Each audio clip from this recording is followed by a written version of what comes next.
प्रकृति में 24 तत्व हैं जिनसे ये पूरी प्रकृति बनी है, सृष्टि बनी है। 25वां तत्व आत्मा होती है और 26वां ईश्वर होता है। ये सांख्य फिलॉसफी है।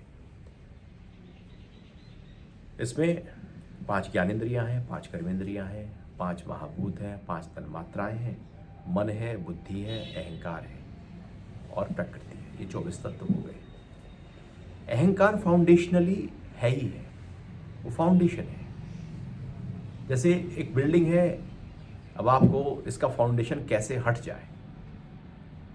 फाउंडेशन नहीं हट सकता, अहंकार कभी भी नहीं हट सकता, क्योंकि अहंकार आपके लिए बना है। अहंकार है तो आपका वजूद है, आपको पता है कि ये आपका शरीर है। नहीं तो कौन बताएगा कि ये आपका शरीर है? छोटे बच्चे में अहंकार डेवलप नहीं होता, इसलिए उसे अपने शरीर का भान नहीं होता।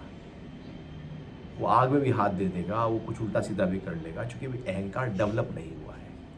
अहंकार ये बताता है कि आपके लिए आपकी सुरक्षा आपका अहंकार करता है। आपको पता है ये आपकी कार है। कौन बता रहा है ये आपकी कार है? आपका अहंकार। तो आप उसका ध्यान रखते हो, आपका घर ध्यान रखते हो, सब कुछ अहंकार ने बताया कि ये आपका है, ये मैं हूं, ये मेरा है, ये मेरे वाले हैं। तो अच्छा है या बुरा है? यहां तक अच्छा है। अहंकार एक्चुअली यहां तक अच्छा ही होता है। अच्छा, खाना यदि जितनी जरूरत है उतना खाओगे तो अच्छा है, या आकंठ? जितना जरूरत है। भाई ठीक है, आप पार्टी में गए हो, ठीक है, आपको 100 रुपये का लिफाफा देना है, वो भी ठीक है, आपको 700-800 का खा के आना है, क्योंकि आपने देखा है कि भैया वो तो कैलकुलेशन पहले चलती है ना। ये थोड़ी कि खाना ही तो उसका है, बाकी सिस्टम तो हमारा है। अब खाते हैं 700-800 का, उसके बाद दवाइयाँ 2000 की खाई जा रहे हैं। हम ऐसे करते हैं कुछ। एक सीमा तक भोजन अमृत है, उसके बाद तो वो जहर है। एक सीमा तक आपके शब्द अच्छा काम करेंगे, उसके बाद वही शब्द जहर का काम करेंगे, और इन शब्दों से सब दूरियां हैं। एक सीमा तक आपकी नींद आपके लिए बहुत अच्छी है, और आप सोते ही रहो तो कुंभकर्णी कहलाओगे। बुरा है या नहीं? अच्छा, एक सीमा तक नहाना बहुत अच्छा है, और सुबह घुसे बाथरूम में, रात को सोने के टाइम तक निकल रहे हो, तो अच्छा है क्या वो? अच्छा, कपड़े पहनना बहुत अच्छा है, कपड़े के ऊपर कपड़ा पहनते जाओ। एक सीमा तक हर चीज शोभा देती है। अहंकार भी एक सीमा तक शोभनीय है, क्योंकि वह आपके लिए सुरक्षा दे रहा है। और जब वो सीमा को क्रॉस कर जाए तो कोई भी चीज अच्छी नहीं है। और कबीरदास जी ने इसको क्या बोला है? अति का भलाना बरसना, अति की भली ना धूप, अति का भलाना बोलना, अति की भली ना चुप। जो अति है, एक्सेस है, वही बीमारी है। जो भी एक्सेस है जीवन में, वो बीमारी है। ऑफिस का काम भी यदि एक्सेस में चल रहा है तो बीमारी है, आप बीमार हो। मन में विचार बहुत चल रहे हैं तो आप बीमार हो। लोग नाम नहीं देते, लेकिन बीमार हो आप।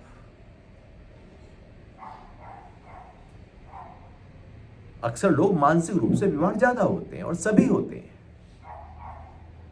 क्योंकि वो उसको अपने रोग को बीमारी नहीं देखते, लेकिन वो बीमारी है। अहंकार भी थोड़ा ज्यादा हो जाए सीमा से तो बीमारी है। तो एक सीमा तक वो बहुत अच्छा है, आपकी सुरक्षा कर रहा है, गड्ढे में गिरने से, चोट से, सबसे सुरक्षा कौन कर रहा है? आप गिर ना जाओ, ये खाना है, ये नहीं खाना है, क्या सूट करता है सिस्टम को, क्या नहीं करता है, सब आपका अहंकार आपको बता रहा है। अगर वो अहंकार आपसे निकाल लिया जाए तो अब आप अपने शरीर की संभाल एक पल भी नहीं कर सकते। तो एक सीमा तक वो अहंकार हमारे लिए बहुत अच्छा है, लेकिन एक सीमा के बाद वही खतरनाक है। जैसे हर चीज खतरनाक है, इसलिए कहते हैं ना, अति सानिध्य अवज्ञा पैदा करता है। कोई भी चीज का अति सानिध्य हो तो अवज्ञाएं होती हैं। इसलिए गुरु के पास भी ज्यादा लंबे समय तक नहीं रहो, क्योंकि अवज्ञा करोगे कुछ ना कुछ फिर। और जब अवज्ञा करोगे तो उसका फल आएगा। आग के पास भी ज़्यादा दूर नहीं, देर तक नहीं रख सकते। आप थोड़ी दूर जाओगे, पास आओगे। ज़्यादा पास जाओगे तो जला देगा वो आपको। तो अवज्ञा होगी, नज़दीक जाओगे अवज्ञा होगी। घर वालों के साथ लगातार रहते हो इसलिए अवज्ञा होती है, इसलिए झगड़े होते हैं। वाइफ हस्बैंड आपस में साथ साथ रहते हैं इसलिए डिवोर्स होते हैं, क्योंकि अवज्ञा हो रही है। अति सानिध्य अवज्ञा पैदा ही करेगा। तो जो भी अति है उससे अवज्ञा होगी, जो भी अति है उससे हानि होगी, वो बीमारी है। तो स्पिरिचुअलिटी कहती है कि यदि अहंकार आपका अति में चला गया तो आप बीमार हो गए हो। और बीमार व्यक्ति कैसे पहुंचे वहां पर? वहां तो स्वस्थ चाहिए, जो 100 में स्थित हो गया है वो चाहिए। स्वस्थ का मतलब है 100 में जो टिक गया है। अभी हम अहंकार में टिक गए हैं। तो अहंकार बुरा है क्योंकि वो सीमा क्रॉस कर गया। गंगा नदी बहुत अच्छी है, पूजनीय है, नहाने योग्य है, सब कुछ परफेक्ट है, एनर्जी से भरी है, दिव्यता है। एनर्जी लेवल पर जाकर वो हमारे डीप में रूटेड जो कर्मा है उसको डिसॉल्व करने की शक्ति रखती है। बहुत कुछ है उसमें। लेकिन यदि वही पानी किनारे तोड़कर बहे तो अब नहाइएगा क्या? अब आप पूजिएगा क्या? अब आप भागोगे, जान बचाते फिरोगे? नहीं, गंगा ही बहुत अच्छी है। अब कोई बांध टूट जाए तो क्या है? अहंकार सीमाओं से बहे तो बहुत अच्छा है, और सीमाएं तोड़कर बहे तो बीमारी है। इनबिल्ट है जी हमारे शरीर में, वो है ही है, हमारे साथ है ही है। हम सोचते हैं कि हमने पाल लिया है। अहंकार बुरा थोड़ी है, कहीं से आया वो तो हमने ऐसे कह दिया, अहंकार को बोल दिया खराब है, कुछ नहीं है। अहंकार को यदि आप फाइन ट्यून करोगे तो उसी को प्रेम कहते हैं। फाइन ट्यून करते जाओ करते जाओ करते जाओ करते जाओ। मक्खन को फाइन ट्यून करते जाओ करते जाओ, अब उसको घी कहते हैं। फाइन ट्यून हो गया, वो थोड़ा और प्रोसेस हो गया। ऐसा होता है ना कि जब जमीन से आपको तेल मिलता है तो उसी तेल में तो सब कुछ होता है ना? नहीं होता। जो बेस्ट क्वालिटी है वो पेट्रोल या जो प्लेन है उसमें काम करेगा, फिर और जो नीचे लेयर है वो और काम आएगी, और नीचे लेयर डीजल काम आएगी, और नीचे लेयर मोबिल ऑयल काम आएगा, और नीचे लेयर लास्ट में जाकर तारकोल बनेगा। सब कुछ काम आएगा नहीं आएगा?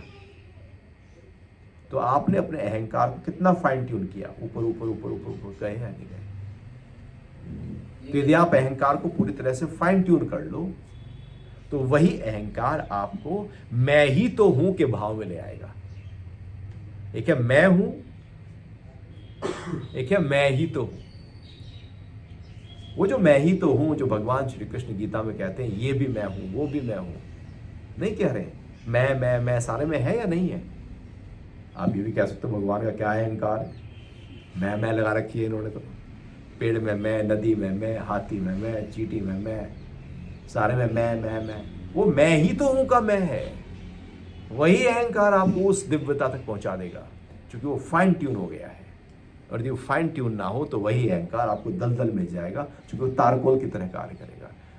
वही तेल आपको हवा में उड़ा देगा, फाइटर जेट का फ्यूल बन जाएगा। और वही यदि बिल्कुल निचले लेवल पर चला गया तो तारकोल बन जाएगा, बिल्कुल काला हो जाएगा। इंग्लैंड में पढ़ रहा था प्रेम ही ईश्वर है। अहंकार जब प्रेम में बदल जाएगा तो फिर ईश्वर हो। ईश्वर कहीं बाहर तो है नहीं, आपके साथ है, आप ही हैं। मानो ना मानो आप भगवान हो, लेकिन हमने उस तरफ मुख नहीं रखा है। सब में वो दिव्यता है। एक वॉट का बल्ब है, उसकी रोशनी कितनी होगी? एक 5 वॉट का बल्ब है, एक 10 का है, एक 20 का, एक 100 का, एक 1000 का है। एक पूरा एकदम है ना, सर्च लाइट लगी हुई है बड़ी। आप जितनी पावर बढ़ाते जाओगे उतनी लाइट बढ़ती चली जाएगी। और एक सूर्य है, ऐसे ही है। आप यदि पूरी तरह से अपने आप को बढ़ाते जाओ, फैलाते जाओ तो आप ही ईश्वर हैं। और जिसने फैला दिया उसी को बुद्धत्व कहते हैं, उसी को सेल्फ रियलाइजेशन कहते हैं, आत्म साक्षात्कार कहते हैं, मुक्ति कहते हैं। और जो जीते जी मुक्त हो गया उसी को अवतार कहते हैं। अब वो और वो एक हो गए, अब दो नहीं रहे। तो सब में पूरा पूरा पोटेंशियल है ईश्वर बन जाने का। हर दूध में पोटेंशियल है घी तक पहुंचने का, है नहीं है? अब आप ही ना बनाओ तो उसमें दूध बेचारा क्या करे। तो अहंकार सीमा में है या सीमा से बाहर, वो स्वाध्याय से पता चलेगा। हाँ, अहंकार आपके लिए बहुत अच्छा है। अहंकार सुरक्षा के लिए बहुत अच्छा है, सेफ्टी बहुत अच्छा अहंकार ही देगा और तो कोई देगा नहीं। आपको भोजन करना है, क्या करना है, कितने बजे उठना है, दिनचर्या क्या रखनी है जिससे आपका स्वास्थ्य अच्छा रहे, कौन बताएगा आपको? अहंकार ही तो है जो कह रहा है कि वेल ड्रेस होना है, सब कुछ, मौसम ऐसा आ गया वैसा आ गया, सब कुछ अहंकार बता रहा है। सारी इंफॉर्मेशन अहंकार दे रहा है और किसी के अंदर कुछ नहीं है। अहंकार के आधार पर सब ये काम हो रहा है। बुद्धि भी, बुद्धिमत्ता भी जो है वो वहाँ पर भी कहीं ना कहीं अहंकार है, लेकिन वो शुद्ध है, प्यूरिफाई है। लेकिन वो मैं ही तो हूँ से हटकर सिमटता हुआ मैं हूँ मैं हूँ मैं हूँ मैं हूँ, वहाँ आ गया, छोटा हो गया। बहती नदी, बहता पानी निर्मला, रुके तो गंदा हुए। अब वो रुक गया, वो तालाब में इकट्ठा हो गया, अब वो कीचड़ बन गया। एक नई नदी बह रही है, वही पानी इकट्ठा हुआ तो वह दूषित अहंकार हो गया, और बहती नदी शुद्ध अहंकार हो गया। तो जो शुद्ध अहंकार है वही प्रेम है, क्योंकि वो लगातार बह रहा है। और यदि कहीं रुक गया, इकट्ठा हो गया, तो वो अहंकार हो गया जो अशुद्ध है। जैसे हमारा अहंकार कहीं अपने वालों में इकट्ठा हो जाए तो वो कहीं फोकस हो गया ना। अपने वालों की सुरक्षा है, सावधानी है, कर्तव्य कर्म है, जिम्मेदारी है, बस इतना काफी है। लेकिन केवल वहीं इकट्ठे हो जाए तो वो तो फिर दूषित हो गया। तो इसलिए निस्वार्थ कहा है, निस्वार्थ उस अहंकार को प्यूरिफाई करेगा। प्रेम उस अहंकार को प्यूरिफाई करेगा, प्रार्थना प्यूरिफाई करेगी, समर्पण प्यूरिफाई करेगा, सत्संग करेगा, स्वाध्याय करेगा, सुमिरन करेगा, अपने साथ रहना, ध्यान में उतरना, ये सारे प्रोसेस है उस एनर्जी को फिर से अलाइन करने के, उसको बैलेंस में लाने के। अहंकार जो बिखर गया, समझो एनर्जी, जो सेंट्रल एनर्जी है हमारी जीवन की, वो इम्बैलेंस होकर बह रही है, इम्बैलेंस होकर बह रही है, तो बीमारी है। जैसे सेल्स भी बॉडी में इम्बैलेंस होकर चले तो बीमारी है। शरीर में जरा सा भी पैरामीटर्स दाएं बाएं चले तो बीमारी है। ऐसी बॉडी की एनर्जी यदि जरा सी भी दाएं बाएं होकर बहे तो बीमारी है। और स्पिरिचुअलिटी में उसको अहंकार कहते हैं। तो क्या करना है, उसको फिर से हम फोकस करते हैं, सेंट्रलाइज करते हैं, फिर से संतुलित करते हैं, फिर से उसको मैनेज करते हैं, ठीक करते हैं। और इसीलिए योग के सारे जो भी प्रैक्टिसेस हैं वो उसी के लिए है। सारे आसन, सारे प्राणायाम, सारे प्रत्याहार की धारणा, ध्यान, सारी की सारी उसी एनर्जी को बैलेंस करने के तरीके हैं।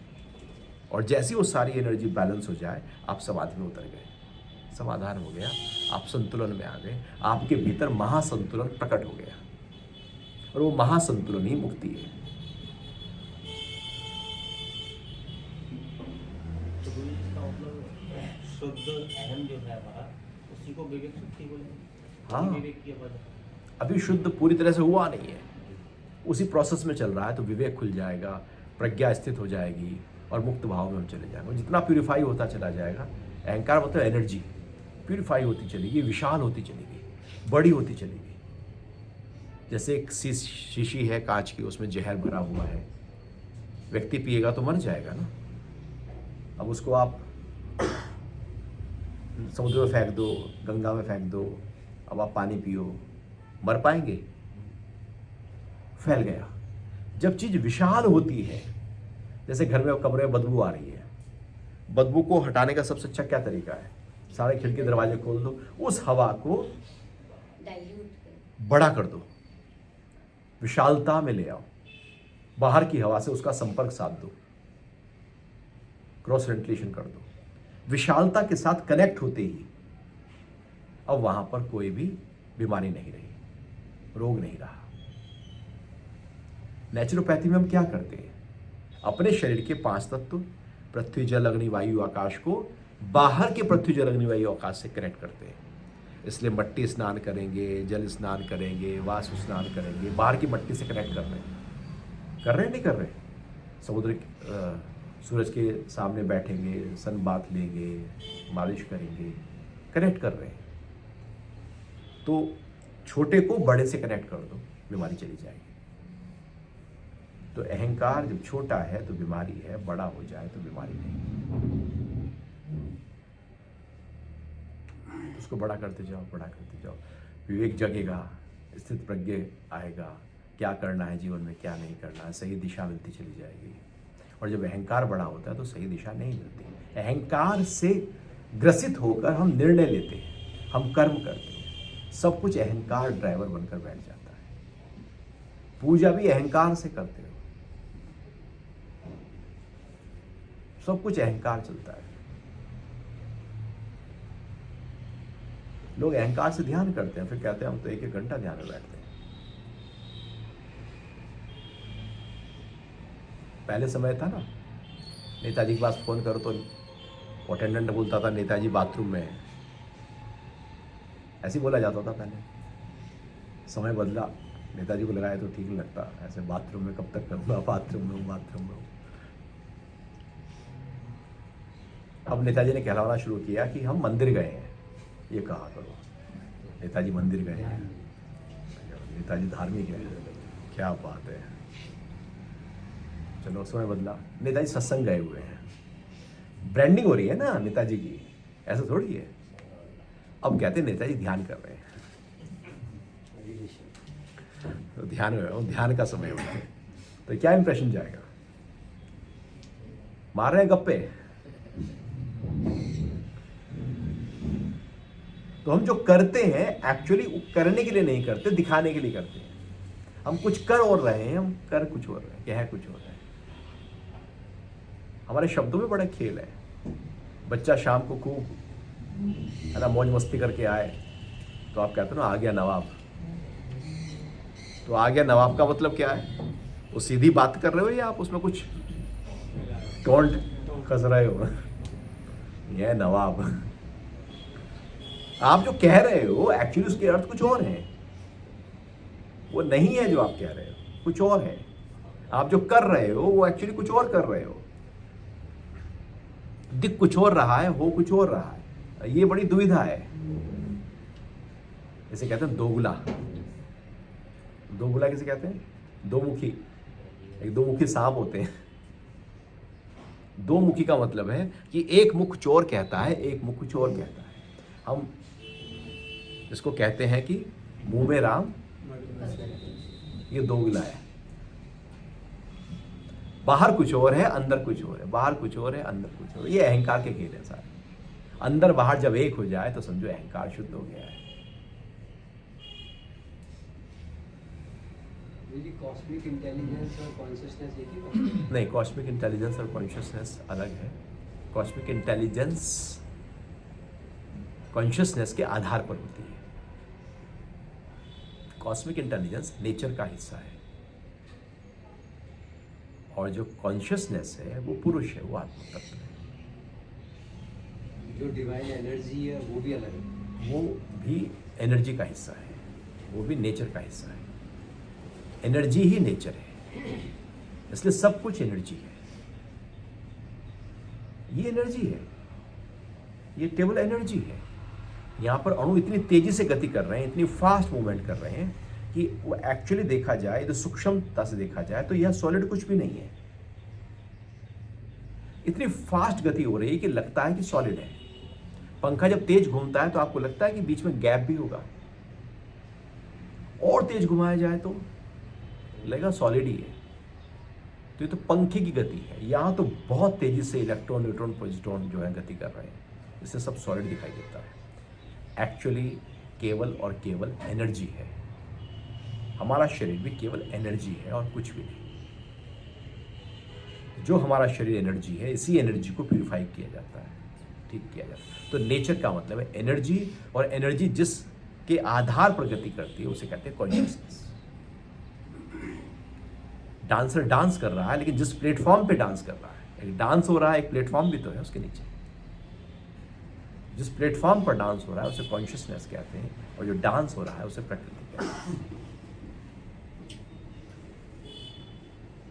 गुरुजी, जैसे आपने कहा कि गंगा में नहाने से कर्म नाश हो जाते हैं, क्या सच में नाश होते हैं?